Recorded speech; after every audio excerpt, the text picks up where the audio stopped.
பெரும்பாலும் இந்த ருத்ராட்சம் அணிபவர்கள் அப்படின்னு பார்த்தோம்னா சிவபக்தர்கள், முருக பக்தர்கள் இந்த மாதிரி எல்லாருமே அணிவாங்க. ஒரு சிலருக்கு பெரிய சந்தேகமெல்லாம் இருக்கும். அது என்னங்கிறத நம்ம இந்த தொகுப்புல ரொம்ப சுருக்கமாகவே விளக்கிடலாம். எப்போதுமே அணிந்திருக்க வேண்டுமா அப்படின்னு ஒரு கேள்வி கேட்பாங்க, அல்லது கோயிலுக்கு போறப்ப அணியணுமா அப்படின்னு ஒரு கேள்வி கேட்பாங்க. இந்த மாதிரி நிறைய கேள்விகள் கேட்கப்படும்.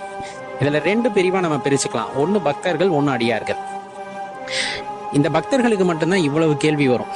அதாவது என்னன்னா,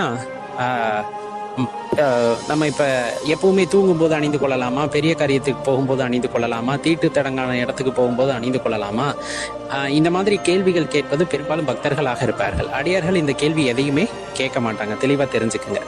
அதே போல இந்த 5 முகம் அணிவது, 6 முகம் அணிவது, இந்த மாதிரி முகங்கள் கணக்குமே பாத்தீங்கன்னா பக்தர்கள் மட்டும்தான் கேட்கக்கூடிய கேள்வி, அடியார்கள் கேட்க மாட்டாங்க.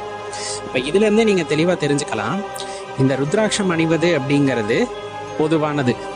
நீங்க இப்ப பக்தர்களாக இருந்தா மனசுக்குள்ள இத்தனை கேள்வியும் உங்களுக்கு வரும். ஏன்னா அதை பத்தின ஒரு தெளிவு இல்லாதனால நம்ம கேட்கிறோம், இங்க அணியலாமா, அங்க அணியலாமா, எத்தனை முகம் அணிய வேண்டும், இப்படி. ஆனா அடியார்களை பொறுத்தளவு எல்லாமே சிவம் தான்.